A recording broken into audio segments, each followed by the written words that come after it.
Hello YouTube, it's Mike the Mouth here, and I wanted to share something with you. I was a little bad this afternoon. I decided to go to the Micro Center store around here, and I picked this up. It is a GeForce G1 GTX 1070, and I've been thinking about picking this up since I saw the 1070 and the 1080 online, and yeah. So I want to make a quick video about it and show you guys what kind of FPS games I've been getting for a few games of mine. So once again, here's the box, and it is a Gigabyte G1 GeForce GTX 1070, and right out of the box it is overclocked. So let's move on and open it up and see what's inside. Inside we have the Gigabyte heatsink, and it's pretty form-fitting. Here's the display ports. Gigabyte on the cover, looking pretty nice.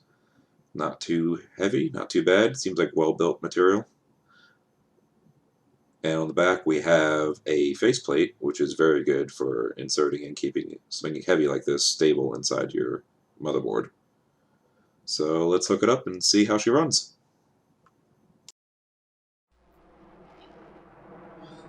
Alright, we are in game with Battlefield 4. I just loaded up the test range, and already the difference is night and day. A little background information. I started off with a GTX 770. I believe it was an Asus, so it was overclocked a good bit out of the box, but still, we're talking 2 generations behind in graphics. So this was quite a leap for me. Right now, I have, let's see, everything set to pretty much max. Resolution scale's at 100. If we bump that up, that'll ruin everything. But we're running at a 1440p, 100 hertz. I do have vertical sync off because I think it messes with my mouse sensitivity. I don't like that. But yeah, we're at everything ultra, everything pretty much as high as it can go. And right now my FPS is looking at like steady around 100 frames. And the game looks actually absolutely gorgeous. So yeah, this video card is definitely rock solid at 1440p for Battlefield 4, at the least. And I played a few matches with it already, and yeah, just really worth the money so far for this game at least. Graphics are amazing, and the frames are amazing. I had to play this game on pretty much everything set to low, and I was still getting maybe 30 FPS on the 770 at 1440p. Which is pretty respectable for that card, but yeah, nothing compared to this. Alright, and here we have some footage of The Witcher 3. Once again, we were running at 1440p.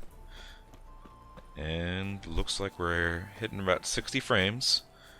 Dipping down to 50, 55 while I'm recording, but holding about 60 frames, and right now I have everything maxed out.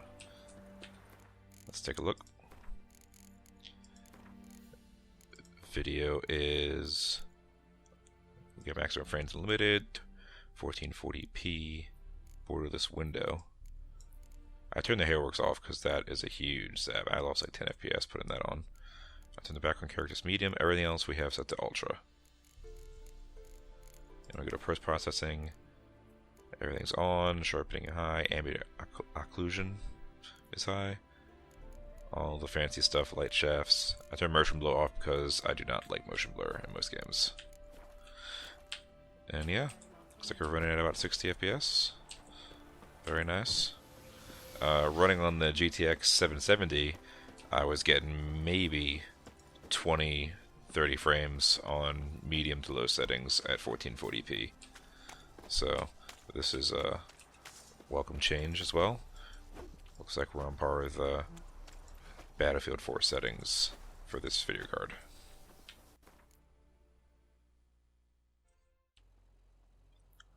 And for our last video, we have Grand Theft Auto 5.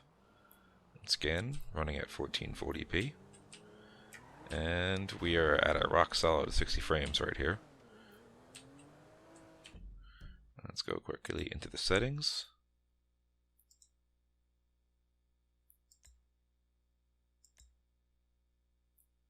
As you can see, we're at 1440p, 100 hertz.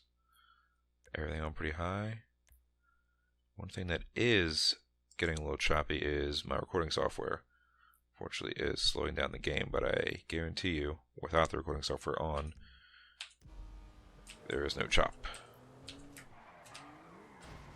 So here's a little footage. And running on the 770, this is actually a really good port, which is surprising because Grand Theft Auto 4 was a terrible port. Very poorly optimized game. But running on the 770, I actually had really good settings for this, and it never dipped below 60 frames, but wasn't able to set anti-aliasing or anything this high and maintain the frame rate and the depth of field there. All very good settings. So yeah, that is my quick show of the GTX 1070. Very good card, and hopefully it'll be worth it once I end up getting an HTC Vive in the future. Alright, see you guys later.